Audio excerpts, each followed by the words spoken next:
આજે 9 તારીખ ને ચાલુ કરો, ચલો ચાલુ જ છે. સ્વામિનારાયણ હરે, સ્વામિનારાયણ હરે. તારીખ આજે 9 ડિસેમ્બર 2025 રોજના અનુક્રમમાં આપણે આ શ્રી રામાનુજાચાર્ય કૃત વ્યાસસૂત્રનું શ્રીભાષ્ય જે છે તે જોઈ રહ્યા છીએ. થોડુંક આને આમ કરો ની, આમ થોડુંક પેલી બાજુ કરો, એમ નહીં, આમ આમ.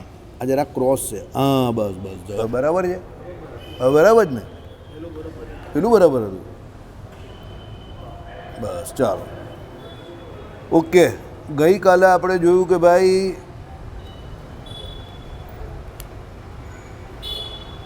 જે કોઈ પ્રત્યક્ષમાં દોષ હોય તેને એમ કહી કે શાસ્ત્ર દ્વારા નિવારણ કરવામાં આવે છે, એવું અદ્વૈતીઓએ કહ્યું. તો આપણા રામાનુજાચાર્યએ એવું કહ્યું કે ભાઈ તમે જે પ્રત્યક્ષમાં દોષ હોય એના નિવારણ માટે શાસ્ત્ર દોષની વાત કરો છો, પણ શાસ્ત્ર પણ તમારા મતે તો મિથ્યા છે, તો શાસ્ત્રમાં પણ દોષ છે. તો એ પછી કેવી રીતે તમે જે કંઈ ભેદ ગ્રહણ નથી કરતા પ્રત્યક્ષનો, તો એ ભેદ જે બહાર દેખાય છે એનો બાદ કેવી રીતે કરશો? પછી રામાનુજાચાર્યએ એમને ઉદાહરણ આપ્યું કે ભાઈ કોઈ મોટી એમ કહી કે અંધારી ગુફા હોય અને એ ગુફાની અંદર ઘણા બધા અંધ લોકો એક સાથે રહેતા હોય. હવે તેઓને પોતાના રોગની ખબર નથી અને એમાં અવસ્થા સર્વને તિમિર રોગ છે, એટલે સર્વને 2 ચંદ્ર જણાય છે. ત્યાં બાધક જ્ઞાન તો થતું નથી, છતાં એ 2 ચંદ્રનું જ્ઞાન મિથ્યા, ખોટું નથી એમ નથી. તેમજ એ જ્ઞાનનો વિષય ચંદ્રનું દ્વિત્વ પણ મિથ્યા જ છે, કેમ કે દોષ તિમિર રોગ એ અયથાર્થ જ્ઞાનનું કારણ છે. એટલે કહેવાનું તાત્પર્ય શું છે કે એ બધાને આંખોમાં રોગ છે, આંખમાં રોગ છે અને બધા અંદર રહી છે પેલા અંધારામાં. હવે એ બધાને જે કંઈ એવું આંખના બીમારીને કારણે તમે જો આમ કરીને જો ને તો તમને 2 ચંદ્ર દેખાય, ડબલ દેખાય કોઈ પણ વસ્તુ. તો એ લોકોને 2 ચંદ્ર દેખાતા હતા. હવે એમને જે 2 ચંદ્ર છે એમાં જવાબદાર વસ્તુ તો આકાશમાં જે ચંદ્ર કે આકાશ જે છે તે નથી, બહારની કોઈ ઘટના એના માટે જવાબદાર નથી. એમાં કોઈ પણ ભૌગોલિક ઘટના જવાબદાર નથી કે ભાઈ એક કોઈ એવો સમય આવે છે કે જે સમયમાં એકને બદલે 2 ચંદ્ર દેખાય છે, એવું કોઈ દિવસ થતું જ નથી. તો એમને 2 ચંદ્ર જે દેખાય છે એમાં શું, એ લોકોનો તિમિર રોગ એટલે આંખમાં જે રોગ થયો છે એ રોગને કારણે એમને 2 ચંદ્ર દેખાય છે. એટલે કહેવાનું તાત્પર્ય શું છે કે ભાઈ જ્યાં સુધી એ રોગનું નિવારણ ન થાય ત્યાં સુધી કોઈ પણ દિવસ એ લોકોને 1 ચંદ્ર દેખાવાનો નથી, સમજો. એટલે શું કહ્યું કે ભાઈ કેમ કે દોષ તિમિર રોગ એ અયથાર્થ જ્ઞાનનું કારણ છે, એટલે રોગ છે એટલે એમને અયથાર્થ જ્ઞાન છે. કેમ? જ્ઞાન શું છે? તો આકાશમાં 1 ચંદ્ર આવે છે તે જ્ઞાન છે, ચંદ્રની કળા વધઘટ થાય છે તે જ્ઞાન છે, કારણ કે એ સાચી વસ્તુ છે. એ આપણે જોઈએ છે કે ભાઈ એકમથી પૂનમ સુધી ચંદ્રને કળા વધે છે અને પછી પાછી એકમ જે એના પછીની આવે ત્યાંથી અમાસ સુધી એની કળા ઘટે છે. તો આ રિયલ વાસ્તવિક જ્ઞાન છે, જેવી ઘટના ઘટે છે એ પ્રમાણેનું. પણ જે વ્યક્તિને તિમિર રોગ છે એટલે અંધકારની બીમારી છે, નેત્ર રોગ છે, એને એકને બદલે 2 ચંદ્ર દેખાય છે. હવે એને એકને બદલે 2 ચંદ્ર દેખાય છે, એમાં આકાશ પણ જવાબદાર નથી કે ભાઈ એ કંઈ ચંદ્ર જે છે તે કંઈ મિથ્યા નથી કે એવું કંઈ લોજિક જ નથી. જે અદ્વૈતીઓ કહે છે કે ભાઈ એ તો મિથ્યા છે, દેખાય છે પણ મિથ્યા છે, એવો કોઈ લોજિક નથી. લોજિક એમાં એક જ છે કે પેલાને બીમાર છે, એની આંખમાં પ્રોબ્લેમ છે, એટલે એને એનું યથાર્થ જ્ઞાન નથી.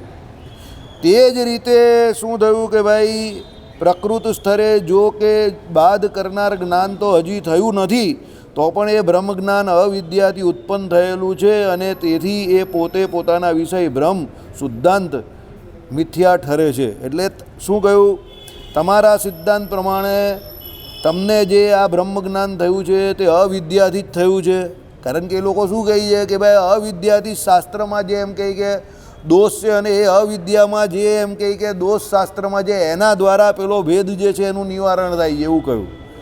એટલે રામાનુજાચાર્ય આ ઉદાહરણ કેમ આપ્યું કે ભાઈ એવું શક્ય જ નહીં બનવાનું કે જેની આંખમાં રોગ છે એને બરાબર દેખાય. તો જ્યાં સુધી તમારા શાસ્ત્રજન્ય દોષ છે, તમને એમાં જ દોષ લાગે છે, ત્યાં સુધી એ શાસ્ત્ર પણ તમને કોઈ મદદ નહીં કરી શકે. તમે જે વ્યક્તિ પાસે મદદ લેવા જાઓ એ વ્યક્તિમાં જ ખામી હોય તો એ તમને શું મદદ કરી શકવાનું? એમ તમે મિથ્યા એવી માયા જે છે એ મિથ્યા એવી માયાના દોષે કરીને શાસ્ત્રોમાં પણ જો તમે દોષ કલ્પતા હો અને તમને શાસ્ત્ર પણ દોષજન્ય લાગતા હોય તો પછી એમાંથી મિથ્યા એવા શાસ્ત્રમાંથી સાચું જ્ઞાન કેવી રીતે થાય? આઈડિયા આવે છે? એટલે રામાનુજાચાર્યએ બરાબર બોચીમાંથી પકડાય છે આ લોકોને કે તમે કોઈ પણ હિસાબે છટકવા જાઓ પણ તમે ભેદ જે પ્રત્યક્ષ જે છે એને જ્યાં સુધી સ્વીકારશો નહીં ત્યાં સુધી તમે તમારો અદ્વૈત મત સિદ્ધ નહીં કરી શકો. કારણ કે ભેદ જે છે તે વાસ્તવિક છે. એટલે તમે એમ કહો કે પ્રત્યક્ષમાં દેખાતો જે ભેદ જે છે બધું જુદું જુદું દેખાય છે તે અવાસ્તવિક છે અને એમ કહી કે વાસ્તવિકતા તો એવી છે કે ભેદ જેવું કંઈ છે જ નહીં અને એ પ્રત્યક્ષમાં જે કંઈ તમને ભેદ દેખાય છે એના નિવારણ માટે અમે શાસ્ત્રજન્ય જ્ઞાનની વાત કરીએ કે શાસ્ત્રોમાં એકોહમ બહુશ્યામ પ્રજાએ કે સર્વ ખલ્વિદમ બ્રહ્મ કે એવું કહ્યું છે પણ તમે પોતે જ એક જગ્યા પર પાછા એવું કહો છો કે ભાઈ એ શાસ્ત્ર પણ પેલા ભ્રમની જેમ ભ્રમ સિવાય બીજું બધું જ મિથ્યા છે તો શાસ્ત્ર પણ મિથ્યા થઈ જાય તો શાસ્ત્ર પણ દોષજન્ય થઈ ગયા તો શાસ્ત્ર પોતે જ દોષજન્ય થઈ જાય તમારા મત મુજબ તો એમાંથી સાચું એટલે યથાર્થ જ્ઞાન કેવી રીતે થાય? યાદ રાખજો, બે ખોટા માણસ મળીને કોઈ દિવસ કોઈ સાચું કાર્ય કરી શકવાના નથી. એનું બેસ્ટ એક્ઝામ્પલ તમને આપું, મહાભારતનું યુદ્ધ. દુર્યોધનના પક્ષમાં જ્યારે બધા જ મરી ગયા, સમજો, છેલ્લે કર્ણ મરી ગયો અને શૈલ્ય હતા તે પણ મરી ગયા એટલે દુર્યોધન એકદમ શોકમાં આવી ગયો અને પછી પેલા તળાવને કિનારે અંદર ચાલ્યો ગયો અને પછી પાંડવોએ એને શોધ્યો અને એણે યુદ્ધ કરવા ગયો, તૈયાર થયો ગદાયુદ્ધ અને ગદાયુદ્ધ કર્યું અને પછી એની જાંગો ભીમસેને તોડી નાખી અને પછી અધમરેલી અવસ્થામાં બેઠેલો હતો, બરાબર. અને ત્યાં અશ્વત્થામા આવ્યો અને અશ્વત્થામાએ એને એવું કહ્યું કે જો તે મને પ્રધાન સેનાપતિ બનાવ્યો હોત ને, મારા પિતાજી જ્યારે ગયા અને એને કપટથી જે માર્યા એ પછી જો તે મને પ્રધાન સેનાપતિ બનાવ્યો હોત તો હું 5 પાંડવોને મારી નાખત. આવું આશ્વાસન કોણે આપ્યું? અશ્વત્થામાએ દુર્યોધનને આપ્યું. એટલે દુર્યોધને એની જાંગમાંથી જે લોહી નીકળતું હતું કમરમાંથી એ લોહી ત્યાંથી એના અંગૂઠામાં લીધું અને તિલક કરી દીધું. કોને? અશ્વત્થામાને. કે હજુ હું મર્યો નથી, હજુ હું રાજા છું અને હું રાજા છું ત્યાં સુધી હું તને પ્રધાન સેનાપતિ બનાવી શકું છું. તો મેં તને પ્રધાન સેનાપતિ બનાવી દીધો. જા.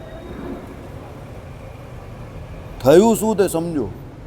ક્ષત્રિયના રુધિરથી બ્રાહ્મણના માથે તિલક થયું, બરાબર. એટલે એકદમ ભારી તમોગુણી કાર્ય થયું, આ અધર્મ થઈ ગયો, સમજો.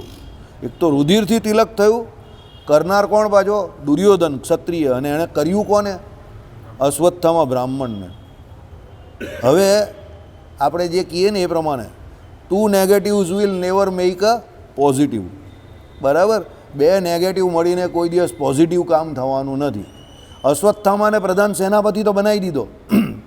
હવે દુર્યોધનની સેનામાં 3 બચેલા હતા, અશ્વત્થામા, કૃપાચાર્ય અને કૃતવર્મા.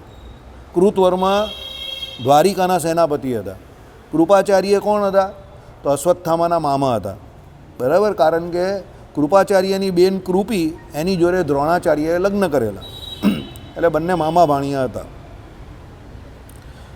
એણે વિશ્વાસમાં તો લઈ લીધો દુર્યોધનને, પણ હવે 5 પાંડવોને મારવા એ કંઈ ખાવાનો ખેલ તો છે નહીં. એટલે એ લોકો યુદ્ધભૂમિમાં એક ઝાડ હતું તે ઝાડ નીચે બેઠા રાત્રે. હવે શું કરાય અને વિચાર કરતો હતો. ત્યાં એક ઉલ્લુ પક્ષી આવ્યું, ગુવડ જે કહીએ ને આપણે ઉલ્લુ તે. અને એ ઉલ્લુએ રાત્રે અંધારામાં જે કોઈ ઝાડને વિશે પક્ષીઓ હતા એ બધા પક્ષીઓને અંધારામાં મારી નાખ્યા અને પછી એનો શિકાર કરીને ચાલ્યું ગયું. દુર્યોધને પેલાને માથામાં જે તિલક કરેલું, દુર્યોધનનો સ્પર્શ અને એનો પોતાનો પેલાનો એના પિતાશ્રીને જે યુદ્ધમાં મારી નાખેલા એ બદલાની ભાવના, એને કારણે અશ્વત્થામાએ ઉલ્લુ જેવા નિમ્ન કક્ષાના પક્ષી પાસેથી પ્રેરણા લીધી. શું પ્રેરણા લીધી? કે પાંડવોને યુદ્ધ તો પૂરું થઈ ગયેલું, કારણ કે ઓફિશિયલી તો દુર્યોધન પૂરો થઈ જાય એટલે યુદ્ધ પૂરું થઈ ગયું. તો પાંડવોને યુદ્ધભૂમિમાં તો મારી શકાય એવું કંઈ છે નહીં. તો આ ઉલ્લુએ જેમ રાત્રે કપટ કરીને જે આ પક્ષીઓને ઝાડના બધાને મારી નાખ્યા, એમ જ મારે રાત્રે અંધારામાં જઈને પાંડવોને મારવા પડશે. એટલે એણે ભગવદ ઈચ્છા હતી આપણા. એણે કૃપાચાર્ય અને કૃતવર્માને આ પ્રમાણે કહ્યું. તો કૃપાચાર્ય ના પાડે કે નહીં, એ ધર્મની વિરુદ્ધ છે. રાત્રે કોઈને જઈને મારવું, યુદ્ધ તો પૂરું થઈ ગયું, તો હવે એ ધર્મ વિરુદ્ધ છે. તો એ કંઈ તમે એક કામ કરજો, તમને ધર્મની વિરુદ્ધ લાગે તો તમે બહાર ઊભા રહેજો, અંદર હું જઈશ, પણ તમે જે કોઈ બચીને બહાર આવે એને મારી નાખજો, પણ બહાર તમે ઊભા રહેજો. એટલે કૃપાચાર્ય અને કૃતવર્મા બહાર ઊભા રહ્યા. હવે પાંડવો તો જીતી ગયેલા, એટલે જશ્ન મનાવવામાં હોય ને, પછી સેલિબ્રેશન કરવાનું હોય ને યુદ્ધનું, કે જીતી ગયા એટલે સેલિબ્રેશન કરવાના મૂળમાં હતા. પણ એ બાજુ એક બહુ ખતરનાક ખેલાડી હતા, એસો અંતર્યામી, ભગવાન શ્રી કૃષ્ણ. એટલે ભગવાન શ્રી કૃષ્ણએ શું કહ્યું પાંડવોને, કે યુદ્ધ પૂરું થઈ જાય પછી વિજેતા પક્ષ હોય એણે કોઈ દિવસ એક સ્થાન પર બધાએ જોડે જે જગ્યા પર રહેતા હોય ત્યાં ન રહેવું, કોઈ બીજી જગ્યા પર આગા પાછા થઈ જવું, કારણ કે ષડયંત્ર થવાનો હંમેશા ત્યાં કોઈને કોઈ ચાન્સ રહે. એટલે ભગવાન શ્રી કૃષ્ણએ આ પ્રમાણે કહ્યું. એટલે 5 પાંડવો તો માની ગયા, પણ ધૃષ્ટદ્યુમ્ન નહીં માન્યો. એ કહે કે હવે શું થવાનું? એટલે ધૃષ્ટદ્યુમ્ન એ જઈને અંદર સૂઈ ગયા, બરાબર. અને દ્રૌપદીજીના જે દીકરાઓને એ બધા હતા, એ લોકોને એમ કે અમને શું વાંધો છે, અમે તો નાના છે એમ કરીને એ લોકો પણ બધા અંદર જઈને સૂઈ ગયા કક્ષમાં. ભગવાન શ્રી કૃષ્ણ 5 પાંડવોને ત્યાંથી લઈને નીકળી ગયા. એટલે એમનો ચોકી પહેરો રુદ્રના દેવતાઓ કરતા હતા. રુદ્રદેવ પોતે એનો ચોકી પહેરો કરતા હતા, એના અંશ કરતા હતા. કાં બહાર કોનો? પાંડવોનું જે કક્ષ હતું ને એનો. અને અશ્વત્થામા તે આવ્યો. અશ્વત્થામા રુદ્રનો અંશ કહેવાય છે. તો અશ્વત્થામાને પેલા રુદ્રના અંશે જવા નહીં દીધો. તો અશ્વત્થામાએ શું કહ્યું? તમે મને જવા દો, રુદ્રની આજ્ઞા છે, હું રુદ્રનો અંશ છું, તમે મને જવા દો. એટલે રુદ્રના અંશો ખસી ગયા. અશ્વત્થામા અંદર ગયો. પહેલાં એણે ધૃષ્ટદ્યુમ્નને પાછળથી ખેંચ્યો ઊંઘમાં જ, અને એને હથિયાર વગેરે જ ગરદન મરોદી નાખી, એને મારી નાખ્યો. અને પેલા જે દ્રૌપદીના 5 પુત્ર હતા એ બધાના ધડમાંથી જ્યાં જે ગરદન હતી ત્યાંથી બધાના માથા એણે કાપી નાખ્યા. અને એ માથા કાપીને કટકાની અંદર બાંધીને લઈ ગયો દુર્યોધન પાસે. અને દુર્યોધનને કહ્યું કે મેં 5 પાંડવોને મારી નાખ્યા. તો દુર્યોધન ગમે તેવો હોય પણ યોદ્ધા તો જોરદાર હતો. અને આમ ભલે આખી જિંદગી એ શકુનીની બુદ્ધિએ ચાલ્યો, પણ એના યુદ્ધના કૌશલ્ય વિશે કોઈ વ્યક્તિ ડાઉટ નહીં કરી શકે. એનામાં યુદ્ધ કૌશલ્ય તો હતું, સમજો. એને એવું થયું કે જે પાંડવોને અમે 100 ભાઈઓ મળીને 18 દિવસમાં મારી નહીં શક્યા, એ કામ આણે એકલા એક જ રાતમાં કરી નાખ્યું, આટલા ઓછા સમયમાં. એટલે એને શંકા ગઈ. એટલે એણે શું કહ્યું કે ભાઈ તું, એટલે કે હા મને ખબર હતી અશ્વત્થામાં કહી કે તું માનશે નહીં, એટલે હું પુરાવા તરીકે 5 માથા લાવેલો છું. તો દુર્યોધન કે ભીમસેનનું માથું મને આપ, કારણ કે એને ભીમસેન જોડે બહુ વેર હતું, બરાબર. અને એને ડાઉટ પણ હતો, કારણ કે ભીમસેનના માથા ઉપર ગદા વાગે તો પણ એને અસર નહીં થતી હતી, એટલો મજબૂત હતો એ, સમજો. તમે કોઈને ગદા મારો, માથામાં મારો તો પેલો માણસ મરી જ જાય ને સામાન્ય, પણ ભીમસેનના માથા પર ગદા વાગે તો પણ એને અસર નહીં થતી, એટલો બળવાન વ્યક્તિ હતા ભીમસેન. એટલે એણે શું કહ્યું દુર્યોધને, મને ભીમસેનનું માથું તું આપ. એટલે પેલાએ આપ્યું, જે 5 માથા હતા એની પાસે, એટલે એમાં જે એ ભીમસેનનું સમજતો હતો એણે આપ્યું. તો દુર્યોધને, એ ભીમસેનનો છોકરો જ હતો, એટલે આમ જ કરીને દુર્યોધને એના હાથ દ્વારા એને ચૂરે ચૂરા કરી નાખ્યા. દુર્યોધનની આંખમાંથી આંસુ આવી ગયા. પછી થેલા ખોલીને જોયા પેલા, તો જોયું કે આ તો પેલા દ્રૌપદીના 5 કુમળા બાળકો મરી ગયા, સમજો. એટલે એણે ઓહો એમ કહી કે તે મને બદનામી અપાવી. એક તો અમારા કુળમાં હવે કોઈ એમ કહે કે બીજ નહીં બચ્યું અને બધાને મારી નાખ્યા, તો હવે અમારું પિંડદાન કોણ કરશે, અમારું શ્રાદ્ધ તર્પણ કોણ કરશે, એમ કહી. એટલે તે સમય એવો હતો કે ભલે પાંડવોના છોકરા મરી ગયેલા, પણ દુર્યોધનને દુઃખ થયું થોડું, કારણ કે દુર્યોધન કંઈ મને વેર જે હતું એ પાંડવો જોડે હતું, એના છોકરાઓ જોડે મને કોઈ વેર નહીં હતું. એ તો અમારા કુળના છેલ્લા દીપક હતા, મારા કુળમાં તો કોઈ બચ્યું નથી, તો આ લોકો લોહીનો સંબંધ કરો તો અમારા એટલીસ્ટ પિંડ શ્રાદ્ધ તો કરતે ને, પણ તે તો એમ કે બધાને જ મારી નાખ્યા. એટલે એને જરા દુઃખ થયું. એટલે દુર્યોધનને એવો શ્રાપ હતો કે જે સમયે એને આનંદ અને દુઃખ, એટલે સુખ અને દુઃખ બંને સાથે થાય, એ સમયે એના પ્રાણ પખેરો ઉડી જાય. પહેલાં જ્યારે અશ્વત્થામાં આવ્યો ત્યારે એ સુખી હતો, જોઈને કહો આડે તો 5 પાંડવોને મારી નાખ્યા, અને પછી તાત્કાલિક જ એને દુઃખ થઈ ગયું આવું સાંભળ્યું. એટલે દુર્યોધનની વિકેટ પડી ગઈ. અહીંયા સમજાવવા મેં તમને ઉદાહરણ કેમ આપ્યું તે સમજો. દુર્યોધન અજ્ઞાની, અશ્વત્થામા અજ્ઞાની, કારણ કે આ બધા ભગવાન શ્રી કૃષ્ણને ભગવાન તરીકે નહીં માનતા હતા, બરાબર? આ બધા અજ્ઞાની હતા. આ બધા અજ્ઞાની ભેગા થયા, 100 ભેગા થયેલા, અને એ લોકોનો લીડર કોણ પાછો? શકુની. તો એ લોકો મળીને કોઈ પોઝિટિવ કામ કરી શક્યા? એટલે આપણે ત્યાં સાહિત્યકારો એક કહેવત કહી છે કે તમારો દોસ્ત કોઈ મૂર્ખ દોસ્ત હોય ને એના કરતાં તમારો કોઈ જોરદાર બુદ્ધિશાળી શત્રુ હોય ને એ સારો. કારણ કે જે બુદ્ધિશાળી શત્રુ જે છે ને એ તમને હંમેશા એલર્ટ રાખે છે અને નવું નવું શીખવાની તમને અંદરથી ધગસ ઉત્પન્ન કરે છે, અને એ તમને શું એ વિચારવા પર મજબૂર કરે છે કે પેલો કંઈ ને કંઈ કરશે, એટલે તમે હંમેશા એલર્ટ મોડમાં રહો છો. પણ તમારો મૂર્ખ મિત્ર હશે, તમારી આજુબાજુ અટવાતો હશે, બોલ્લીભાઈ શું કામ છે, બોલ્લીભાઈ શું કામ છે, એ તમારું કામ બગાડશે, સુધારી નહીં શકે. એટલે 100 કૌરવમાં આ જ્ઞાન ન હતું કે ભાઈ શ્રી કૃષ્ણ સાક્ષાત પરબ્રહ્મ પુરુષોત્તમ નારાયણ છે અને એની શરણાગતિ સ્વીકારાય તો એ કોઈનું ભલું થયું નહીં, એનું હિત ન થયું. એમ અહીંયા રામાનુજાચાર્ય કહે છે કે ભાઈ તમને જો શાસ્ત્રમાં ભરોસો નહીં હોય અને તમારા મતે શાસ્ત્રો પણ દોષજન્ય હોય તો એ શાસ્ત્ર પણ તમારું સારું કરી શકવાના નથી. હવે સમજ પડે છે હું શું કહું તે? જરા આ સમજાવવું અઘરું છે એટલે મેં તમને આ ઉદાહરણ આપ્યું. અશ્વત્થામા બ્રહ્મરૂપ હતો, છે રાધરતું છે હતો નહીં, છે ચિરંજીવ છે તો એટલે અશ્વત્થામા બ્રાહ્મણનો દીકરો, અશ્વત્થામાને બધા વેદોનું જ્ઞાન, સમજો. પણ અશ્વત્થામાની આત્મનિષ્ઠા અતિશય દ્રઢ પાછી. આત્મનિષ્ઠ હતો અશ્વત્થામા. અશ્વત્થામા દેહરૂપ ન હતો, આત્મનિષ્ઠાવાળો હતો. પણ અશ્વત્થામાને ભગવાન શ્રી કૃષ્ણનો નિશ્ચય નહીં હતો, એ ભગવાનને ભગવાન નહીં માનતો હતો. એ જન્મો જન્મનો વેર જે છે તે સ્વામિનારાયણ ભગવાનના સમય સુધી પણ એ વેર રહ્યું કે વૃંદાવનને વિશેથી જ્યારે ભગવાનને એટલે ભક્તિ માતાને ધર્મદેવને જ્યારે દર્શન આપેલું, વૃંદાવન વિહારી લાલેને કહ્યું કે હું તમારે ત્યાં આવીશ, જે આપણે સત્સંગી જીવનની કથામાં જોયું.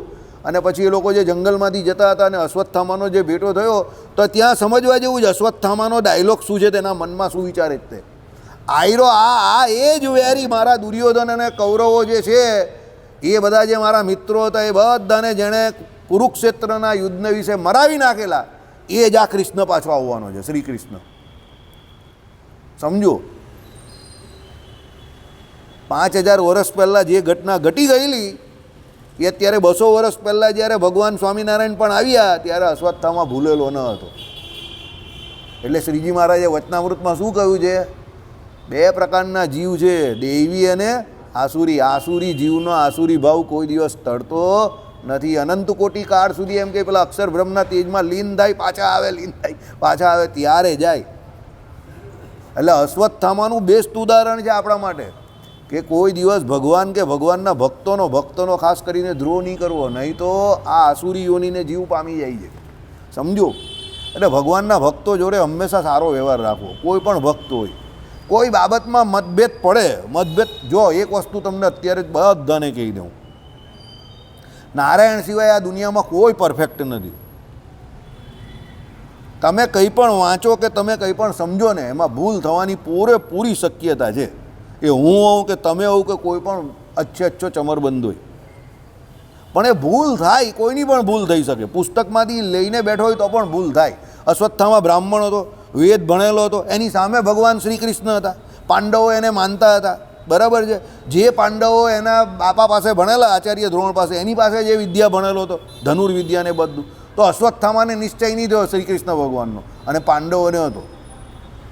સમજવા જેવી બાબત છે. હવે પાંડવો તો ક્ષત્રિય હતા, અશ્વત્થામા તો બ્રાહ્મણ હતો. એટલે અહીંયા તમારું કુળ કે વર્ણ કે વ્યવસ્થા એનો કોઈ પ્રશ્ન નથી. આ તમારો જીવ કેવો છે એની ઉપર આધાર છે. એટલા માટે હું તમને બધાને કહું છું કે ભાઈ ભગવાનનો ભક્ત હોય, સમજવામાં ભૂલ થાય, બોલવામાં ભૂલ થાય. ઘણી વખત તમે કહેવા કંઈ માંગતા હો ને બોલાઈ જાય કંઈ બીજું, તમને શબ્દ નહીં મળે, એટલે પેલો સામેવાળો જે કંઈ તમે હા કરીને પૂરું કરી નાખો. તમો ગુણ વર્તતો હોય ત્યારે એવું થાય. તમે એવું કહેવા નહીં માંગતા હોય, પેલો સામેવાળો કે હે એ ખોટો માણસ છે, આમ જ્યારે તમે કહો પતાવ નહીં જલ્દી, હા એવું જ છે એમ કરીને પતાવી દેવું તમે. હવે પેલો જઈને શું કહે, ભાઈ આ ભાઈ તને ખોટો માણસ કહેતા હતા, પણ હવે કયો તો એણે જ હોય, તમે તો ખાલી આમાં આ મેળાવી હોય. સમજો, તમને એમ કામ માથું ખાઈ જાય, પતાવ નહીં ભાઈ. એટલે કહેવાનું તાત્પર્ય શું છે? આવી બધી ઘટનાઓ ઘટ્યા જ કરવાની આ લોકમાં. કે ભાઈ તમારા વિશે વાસુદેવભાઈ આવું કહેતા હતા કે આના વિશે આવું કહેતા હતા પહેલાં, એ ઘટનાઓ ઘટિયા કરવાની, પણ એને બહુ મગજ પર લેવી નહીં. સમજો, ભગવાનના ભક્તો જોડે જે કોઈ પ્રમાણે તમારાથી સારી રીતે વર્તાઈને મનસા વચના કર્મણા એ પ્રમાણે જ વર્તવું. કારણ કે આ અક્ષરધામની ચાવી અહીંયાથી છે, આ તાળું અહીંયાથી ખુલે છે. હવે જે જગ્યા પરથી તાળું ખુલે એ જ જગ્યા પર તમે દુશ્મનાવત કરીને બેસો તો આ લોક જેવી જ હાલત થશે, અદ્વૈતીઓ જેવી. એટલે ભૂલ બધાની પડવાની. કોઈ વ્યક્તિ મને આવીને એવું કહે કે મને બધા શાસ્ત્રોમાં પૂરેપૂરી બધી સમજ પડે છે, કે મને બધા શાસ્ત્રો પૂરેપૂરા આવડે છે, તો મારી દૃષ્ટિએ મહામૂર્ખ છે. સમજો કેમ? ભગવાન નારાયણ સિવાય કોઈ પણ વ્યક્તિ પૂરેપૂરો જ્ઞાની નથી. એક વ્યાકરણ વિષય છે. કયો વિષય? વ્યાકરણ. વ્યાકરણ કોનું અંગ છે? કેમાં આવે છે વ્યાકરણ? વેદમાં આવે છે. એક વ્યાકરણ વિષય છે, એના વિશે શું કહેવાય છે ખબર છે તમને? દેવોના ગુરુ બૃહસ્પતિ ભણાવવાવાળા હોય અને બુદ્ધિશાળીમાં બુદ્ધિશાળી ઇન્દ્ર જેવા વિદ્યાર્થી હોય, તો દેવોના 1000 વર્ષ સુધી પણ જો એને ભણાવે તો પણ પૂરેપૂરું વ્યાકરણ પેલા ગુરુ પેલા શિષ્યને નહીં ભણાવી શકે. કોના 1000 વર્ષ સુધી? દેવોના. કદાચ 1000થી વધારે પણ હોઈ શકે, અહીંયા 10,000 પણ હોય કદાચ, મને એ યાદ નથી. પણ વિચાર તો કરો, કાં દેવોના ગુરુ બૃહસ્પતિ ભણાવવાવાળા અને કાં ભણવાવાળા કોણ? ઇન્દ્ર. ખાલી એક વ્યાકરણ વિષય બાબતમાં આવું કહે છે. એટલું મોટું આપણું વ્યાકરણ છે. સમજો, હરિ અનંત, હરિ કથા અનંત એમને એમ નહીં કહેતા. આ એન્ડલેસ જોબ છે. This is endless job. એટલે આમાં તમને જેટલું જ્યારે જાણવા મળ્યું એ જાણી લેવાનું, પણ એમાં પૂર્ણતા કોઈ દિવસ આવવાની નથી તમારી. બીજી વાત, તમે જ્યારે કોઈ પણ બાબતમાં કોઈ પણ અભ્યાસ કરતા હો તે સમય પર તમને કયો ગુણ વર્તે જે બહુ જરૂરી છે. તમને તમો ગુણ વર્તતો હોય તો સાચું લખેલું હોય તે પણ તમને સાચું નહીં દેખાય, તમે કે એનું ઇન્ટરપ્રિટેશન ખોટું કરો. એટલે ભૂલ પડવાની પૂરેપૂરી શક્યતા છે. પણ એમાં કોઈ પણ વ્યક્તિ વિશેષ હોય ને એને બદનામ નહીં કરવો. સમજો, કારણ કે એમાં હું પેલા સાહેબને કહ્યું એ પ્રમાણે મુજુ વીતી તુજુ વીત છે. આજે મેં ભૂલ કરી, કાલે તમે પણ ભૂલ કરો, પરમ દિવસે કોઈ બીજો ભૂલ કરે, તો એને બદનામ કરવો કે જાહેરમાં એની જે કંઈ પછી ફિલ્મ ઉતારવી કે પટ્ટી ઉતારવી કે એને કંઈ આવડતું નથી ને એવી બધી ચર્ચા વિચારણા ના કરી. કારણ કે ભૂલ બધાની જ થવાની છે. બેનો રોજ રસોઈ કરે છે તો પણ કોઈ દિવસ શાકમાં મીઠું વધારે પડી જાય જ ને, કોઈ દિવસ રોટલી જે બને છે તે થોડી બળી જાય જ ને, ભાખરી જે બને છે તો કોઈ દિવસ થોડી કાચી કે કોઈ દિવસ થોડી બળેલી બની જાય જ ને. તો આપણે લોકો ખાઈ લઈએ જ ને, કંઈ બોલીએ છે? બોલો તો તમને શું કંઈ કાલથી તમે બનાવી દેજો. હવે તમે બનાવશો તો કેવી બનશે તો તમને ખબર જ છે. એના કરતાં જાય એવી જ બનશે તમારી. બરાબર? તમે ભાખરી રોટલી બનાવજો તો ખાખરો બની જશે તમારો. સમજી ગયા? હવે આટલા વર્ષોથી એ બનાવે તો એની ભૂલ પડે છે ને, તો કોઈ વ્યક્તિ વર્ષોથી શાસ્ત્ર વાંચતો હોય તો એની પણ ભૂલ પડી શકે છે. સમજો, એટલે ભૂલ પડવામાં કોઈ એવી બાબત નથી કે એને નથી આવડતું કે ગગો છે, એવું કંઈ નથી. એના ઘણા બધા કારણો છે. એટલે એ ભૂલ જે છે એ પછી સુધારીને આગળ વધવું જોઈએ. એમાં એને પછી બહુ ખેંચ નહીં કરવાનું. સમજી ગયા? ચાલો, આમાં એ જ કહી છે કે ભાઈ એ મિથ્યા થરે છે. આ બાબત અનુમાનના નીચે મુજબ પ્રયોગ થાય. હવે અનુમાન પર આવી ગયા. પહેલું સાંભળો, ભ્રમ કે જેને વિશે વિવાદ ચાલે છે તે મિથ્યા છે. ભ્રમ કે જેને વિશે વિવાદ ચાલે એ મિથ્યા છે. કેમ? પ્રતિજ્ઞા, પ્રતિજ્ઞા પેલા લોકમાં જે આવે છે ને અદ્વૈતમાં, પેલા એના સાધનો કહી જ ને એમાં આવે છે તે પ્રમાણે. એ તમારો બહુ વિષય નથી, એને જવા દેજો. કારણ કે અવિદ્યાવાળા શાસ્ત્રથી ઉત્પન્ન થયેલા જ્ઞાનનો વિષય છે. કારણ કે જે શાસ્ત્ર અવિદ્યાવાળું છે એમાંથી એ ઉત્પન્ન થયું છે. શું? કે આ બ્રહ્મનું જ્ઞાન. તો બ્રહ્મ પણ મિથ્યા થઈ ગયું ને. જે શાસ્ત્ર તમારું દોષજન્ય અને મિથ્યા જ્ઞાનવાળું છે તો એ શાસ્ત્રમાંથી જેનું પ્રતિપાદન થયું એ બ્રહ્મ પણ મિથ્યા થઈ ગયું. બરાબર? એટલે શું કહ્યું કે ભાઈ એનો હેતુ પણ એ જ પ્રમાણે થઈ ગયો. પ્રપંચ જગત સંસારની પેટે બ્રહ્મ પણ મિથ્યા છે. એટલે શું કહ્યું? ઉદાહરણ દ્રષ્ટાંત આપ્યું. એટલે કે ભાઈ આ જગત જે પ્રપંચ રૂપ છે એ તો તમે મિથ્યા માનો છો, બરાબર છે? એ પ્રમાણે બ્રહ્મ પણ મિથ્યા થઈ ગયું. કારણ કે તમે જે શાસ્ત્ર દ્વારા એનું પ્રતિપાદન કરો છો એ શાસ્ત્ર તમે મિથ્યા માનો છો, તો એમાંથી જેનું પ્રતિપાદન થયું એ પણ મિથ્યા થયું ને. સમજો, ઘોડાનો છોકરો કોણ? ઘોડાનો છોકરો કોણ દીપક? હાથીનો છોકરો કોણ? ઓકે, તો ખોટાનો છોકરો કોણ? બસ એ લોજિક છે અહીંયા. કે તમે જે શાસ્ત્રોમાં જ દોષ કલ્પો છો તે શાસ્ત્રમાંથી બ્રહ્મ જ્ઞાન થયું તે બ્રહ્મ પણ તમારું મિથ્યા જ થયું ને. બરાબર, ચાલો. કારણ કે એ મિથ્યા જ્ઞાનનો વિષય છે. વિષય કોનો છે? મિથ્યા જ્ઞાનનો. આ કાશી વિદ્યા સુધા નિધિમાં બીજી વાર પ્રસિદ્ધ થયેલા શ્રી ભાષ્યમાં બીજો મિથ્યા શબ્દ નથી. એ પાઠ પ્રમાણે નીચે મુજબ છે. બ્રહ્મ મિથ્યા છે કારણ કે એ જ્ઞાનનો વિષય છે પ્રપંચની પેઠે, પણ શાસ્ત્રના અને શાસ્ત્રજન્ય જ્ઞાનના મિથ્યાત્વની વાત ચાલે છે. એ જોતાં ઉપર સ્વીકારેલો પાઠ વધારે સારો લાગે છે. હવે આ જે વિષયવાળી વાત આવે છે કે ભાઈ બ્રહ્મ વિષય જે છે તે કેમાંથી, તો એ શાસ્ત્રમાંથી નીકળો, તો એ બ્રહ્મ વિષય જે છે તે જે શાસ્ત્રમાંથી નીકળો એટલે એ પણ મિથ્યા છે. તે એ વિષયને તો કોણ માને છે? રામાનુજવાળા જ માને છે. કારણ કે પેલા લોકો તો વિષયને માનતા જ નથી, બ્રહ્મને. એ તો બ્રહ્મ જ માને છે, વિષય તરીકે તેને સ્વીકારે જ કા છે. આપણે સ્વીકારીએ જ ને કે દાખલા તરીકે જ્ઞાતા જીવ હોય અને એને વિષય ભગવાનને એટલે બ્રહ્મને બનાવેલું છે, તો બ્રહ્મ એનો વિષય થઈ ગયો અને એ વિષય તરીકે એટલે એને એ બ્રહ્મને એણે જાણવાનું છે. હવે એ બ્રહ્મને જાણશે તો એની અવિદ્યા એટલે માયા ઓટોમેટિક ટળી જશે. કેવી રીતે? આ લાઇટ જે છે તે ચાલુ કરી તમે એટલે અંધારું અહીંયા દૂર થઈ ગયું. અંધારાને દૂર કરવા તમારે બીજું કંઈ કરવાની જરૂર નથી. તમે શું કર્યું? લાઇટ ચાલુ કરી એટલે અંધારું ચાલ્યું ગયું. એટલે તમે એમ કહો કે ભાઈ તમને અનાદિકાળથી જે માયા વળગી છે તો એ માયા વળગેલી છે, એનો જે અંધકાર છે કે અજ્ઞાન તમને જે વળગેલું છે એને દૂર કરવું હોય તો શું કરવાનું?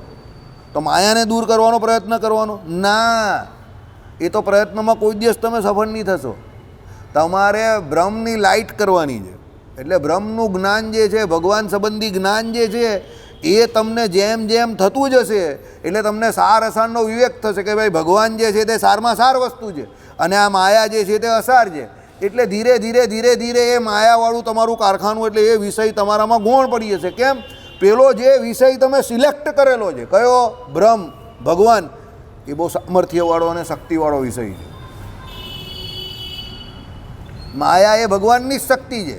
એટલે જ્યાં સુધી તમે બ્રહ્મ નામનો વિષય બરાબર તમારા જીવનમાં મુખ્ય વિષય તરીકે લેશો નહીં ત્યાં સુધી માયા નામનો વિષય ગૌણ થવાનો નથી. કારણ કે અનાદિકાળથી આપણો મુખ્ય વિષય શું છે? માયા છે. એટલે તો આપણે વારંવાર આમાં જ આવ્યું ને, જ્ઞેય શું છે એ મહત્ત્વનું છે. જ્ઞાતા અને જ્ઞાન તો કોમન ફેક્ટર છે, પણ એની સામે વિષય કયો છે? અત્યાર સુધી આપણા માટે જ્ઞેય કે વિષય શું હતી? માયા હતી. એટલે આપણે માયાના ચક્કરમાં છે. સમજો, જે દિવસે ભગવાન આપણા વિષયમાં મેઇન મુખ્ય વિષય બની જશે એટલે માયા નામનો વિષય ગૌણ થઈ જશે, ઓટોમેટિક જ થઈ જશે. એટલે તમને બ્રહ્મનું જ્ઞાન થશે એટલે અજ્ઞાન ઓટોમેટિક તમારું દૂર થઈ જશે. એટલા માટે તો આપણે વારંવાર આ સભામાં કહીએ છીએ કે પુસ્તકમાં લખેલું છે તે જ્ઞાન નથી, કે તમે જેનો અભ્યાસ કરો છો એ જ્ઞાન નથી. એ તમને બ્રહ્મ વિશે, ભગવાન વિશે માહિતી આપે છે. પછી એની ઓળખાણ જે છે, એનો નિશ્ચય જે છે તે એ જે શાસ્ત્રોમાં સત્પુરુષ દ્વારા જે કહ્યું એનું જ્ઞાન તમને અંદર થશે. ઇન્દ્રિયો, અંતઃકરણ અને જીવમાં જે જ્ઞાન થશે ત્યારે જે જીવમાં જ્ઞાન થશે એના દ્વારા તમારો મોક્ષ થશે. એ પુસ્તકમાં જે જ્ઞાન છે અને તમે સાંભળો છો એ ફક્ત તમારા ઇન્દ્રિયોમાં જ હજુ પ્રવેશ કરેલો છે એણે. પણ યાદ રાખજો, આપણે બધા છે ને બધા ખુશ ફેમીનો શિકાર છે. એ છે શું કહેવાય? શિકાર થયેલા છે. ખુશ ફેમી, ગલત ફેમીનો શિકાર થયેલા છે. બરાબર? જેના ઘરમાં મા બાપ બહુ સૌથી આપણે લોકો માતૃદેવો ભવ પિતૃદેવો ભવની પ્રણાલિકામાં માનનારા છે. સમજો, જેના ઘરમાં મા બાપ એવું કહે કે તું આ જે મિત્રની સોબત કરે છે એ બરાબર નથી, પણ આપણે એ સમય પર એ બુદ્ધિ જ નહીં ચાલે કે આ બરાબર નથી, અને પછી એ જ જેની જોડે આપણે ફરતા હોય એ જ આપણે બહુ મોટો ધોકો દઈને જાય, ત્યારે પછી આપણી લાઈફ જબ કે મા બાપ બરાબર કહેતા હતા પણ મેં એની વાત માની નહીં. એમ ભગવાન નામનો વિષય જે છે તે અત્યારે આપણા ઇન્દ્રિયોમાં છે કે અંતઃકરણમાં છે? સમજો, જ્ઞાન છે એનું, ના નહીં પાડતા, પણ ઇન્દ્રિયોને અંતઃકરણમાં છે. પણ આપણે એવો વહેમ થઈ જાય છે કે મને એ ભગવાનનો પૂરેપૂરો નિશ્ચય જીવને વિશે થઈ ગયો છે. આ વહેમ જે છે ને એનું કોઈ અસર નથી. યાદ રાખજો, આપણે બધા એક વહેમની સુનિયોજિત રીતે વહેમની જિંદગીમાં જીવીએ છીએ કે હું મુક્ત છું એવું ચિત્ર આવે છે લોકો. હવે હકીકતમાં જે મુક્ત એને ચિતરાવવાની જરૂર પડે કે હું મુક્ત છું? સમજો, અક્ષરધામનો કોઈ મુક્ત જે છે એણે કંઈ એવું ચિતરાવેલું જ કે હું મુક્ત છું? કોઈ પૈસાદાર વ્યક્તિ, ધની વ્યક્તિ હોય છે, મુકેશ અંબાણી છે, તેના માથા પર કે હાથમાં એ ચિત્ર આવે છે કે હું ધની વ્યક્તિ છું. એટલે તમે જે એ લખાવો છો કે હું મુક્ત છું, એ જ તમારી સૌથી મોટી શું છે? કારણ કે જો તમને જ્ઞાન હોય કે તમે મુક્ત અવસ્થામાં પહોંચવાના છો, તો અત્યારે બદ્ધ અવસ્થામાં છો, તો તમે એવું કેવી રીતે લખી શકો કે હું મુક્ત છું? સમજો, કહેવાનું તાત્પર્ય શું છે? તમે જે એવું કહેવું છો કે હું મુક્ત છું, એ જ તમને બદ્ધ બતાવે છે. કેમ? તમે બદ્ધ છો, પણ તમને મુક્ત થવાની આશા છે, અભિલાષા છે, લસ્ટ જે અંગ્રેજીમાં શબ્દ છે ને એ છે, જેને કરીને તમે એવું લખી દીધું કે હું મુક્ત છું. પેલો ગરીબ માણસ લખી દે ને એ પ્રમાણે કે હું માલદાર છું, પણ એ લખી દે માલદાર, એનાથી એ માલદાર થઈ જાય છે? એમ કોઈ લખી દે કે હું મુક્ત છું તો એનાથી એ મુક્ત થઈ જવાનો છે? હવે કોઈ કહે ને પછી અમારા ભાગળવાળો હોય તો એને મૂસવા જ જવાની દે, તું મુક્ત છે તો મૂસવાનું બંધ કરી દે દડકા. 3 દિવસ એક જણાને નહીં જવા દીધેલો હોય તો અકળાઈ ગયો ચોથે દિવસ અને ભાગ્યો પછી દોડતો દોડતો. ઉદાહરણ મેં તમને જરા શાસ્ત્ર બહારનું આપ્યું, પણ મુક્ત વ્યક્તિ હોય તો પછી એને મૂસવાનું કઈ રીતે લાગે? સમજો, બરાબર? એટલે કહેવાનું તાત્પર્ય શું છે કે ભાઈ તને ખાવા પીવાનું ઊંઘવાનું બધું જ જોઈએ છે, તો પછી હું મુક્ત કેવો? સમજો, એટલે તમે પોતાની જાતને જે મુક્ત કેવું છો એ જ સૌથી મોટી મૂર્ખાઈ, કે એ જ સૌથી મોટી તમારું એ જ બંધન છે. કારણ કે આપણી પાસે જે વસ્તુ ન હોય, જેની આપણે ઓછપ હોય ને એની જ આશા હોય. એટલે તમે મુક્ત નથી એટલે એવી આશા રાખીને બેઠા કે તમે તમારી જાતને મુક્ત માનો કે બીજા માને, એટલે તમે આવું ચિતરાવો છો કે હું મુક્ત છું. સમજ પડી? એટલે એવું ચિતરાવવાની કોઈ જરૂર નથી. એટલે આમાં એ જ કહે છે કે ભાઈ જ્ઞાન જ્યારે પણ આપણે થશે, અંદરથી થશે. લોયાના સાતમામાં ભગવાને શું કહ્યું મુક્તાનંદ સ્વામીને? કે હજુ એ દેખાતું નથી અને તમને એવું લાગે છે, તે તો કેવું છે કે કોઈ અંધારિયા રૂમમાં થાંભલા હોય અને તમે ચાલતા હોવ તો તમને એ ભય તો રહે જ છે કે રખે ને હું ભટકાઈ જઈશ તો. કેમ? તમને દેખાતું નથી એટલે હજુ દેખાયું નથી જીવને વિશે, તો હજુ એ જ્ઞાન થયું નથી. ને જ્યાં સુધી એ થતું નથી ત્યાં સુધી જન્મ મરણના ફેરા મટતા નથી. એટલે જ્યારે એ જ્ઞાન થશે ત્યારે આ જન્મ મરણ ટળી જશે. સમજો, એટલા માટે વારંવાર આપણે આ સભામાં કહીએ છીએ કે જ્ઞાની હોવાનો દાવો કોઈ ન કરે. કારણ કે જ્ઞાનીનો અર્થ શું થાય તે સમજો તમે. જ્યારે તમને ભગવાનના સ્વરૂપનું જ્ઞાન થાય છે અને એ જીવને વિશે છે તમને, તો તમારા ઇન્દ્રિય અંતઃકરણ સંપૂર્ણપણે તમારા નિયંત્રણમાં આવી જશે. તમને ભગવાનનું સુખ આવી ગયું પછી માયામાં સુખ લેવા તમે જવાના જ નથી. તમે સમજો, ભગવાને શું કહ્યું?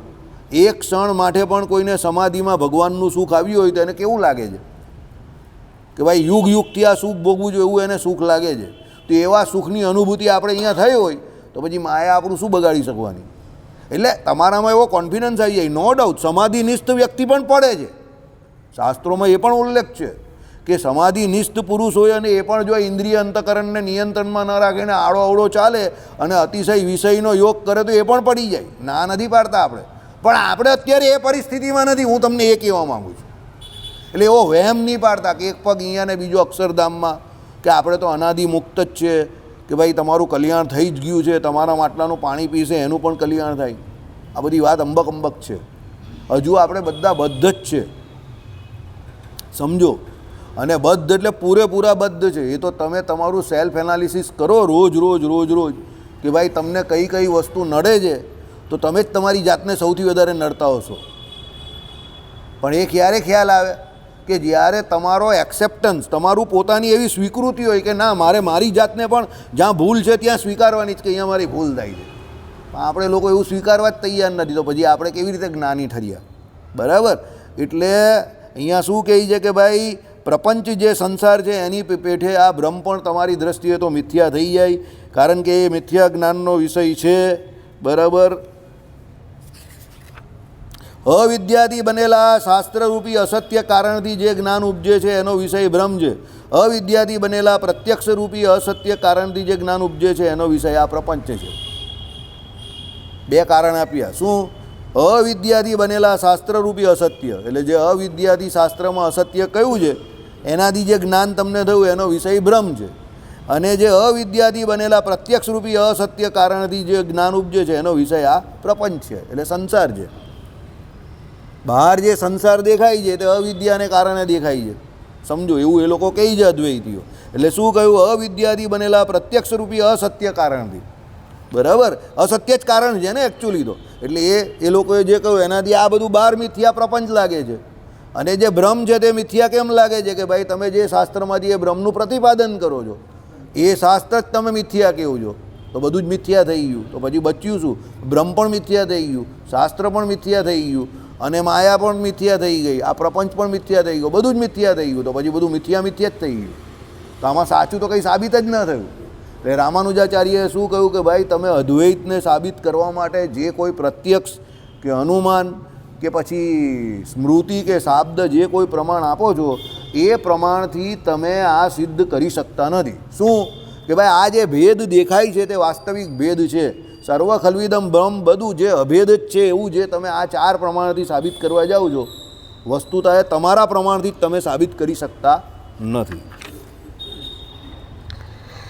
બ્રહ્મ મિથ્યા છે કારણ કે એ અસત્ય કારણથી ઉત્પન્ન થયેલા જ્ઞાનનો વિષય છે પ્રપંચની પેઠે. તો આપણે જોઈ લીધું કે ભાઈ બ્રહ્મને પણ તમે મિથ્યા જ માનો છો કારણ કે એ પણ અવિદ્યાની જેમ જ પ્રગટ થયું છે. કયા? એવા શાસ્ત્રમાંથી. તો એ પણ મિથ્યા થઈ ગયું. તમે ટેન્શન નહીં લો, 191મું પાનું પર આપણે પહોંચી ગયા છે.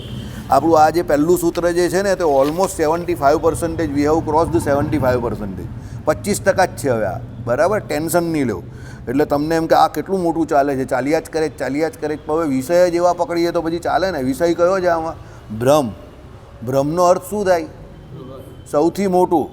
હવે જે સૌથી મોટું છે તેને ચાલવામાં પણ જરા વાર તો લાગે ને, સમય તો પકડે ને. બરાબર, ચાલો. તમે કહેશો કે જેમ સ્વપ્નમાં થયેલું હાથી વગેરેનું જ્ઞાન અસત્ય છે છતાં પરમાર્થ સત્ય શુભ અશુભ જ્ઞાનનું કારણ બને છે, તેમ શાસ્ત્ર જો કે અસત્ય છે છતાં પરમાર્થ સત્ય એવા બ્રહ્મના જ્ઞાનનું કારણ બને. એમાં કાંઈ વિરોધ આવતો નથી. ચાલુ કર્યું, હવે સ્વપ્ન પર પહોંચી ગયા. બરાબર, યાદ રાખજો, જ્યારે પણ વ્યક્તિ ખોટો હોય અને પછી એ દલીલો કરે, તે સાચા બનવાની દલીલો કરે, તો એની દલીલો પણ બધી ખોટી જ હોય, ગમે ત્યાં જાય.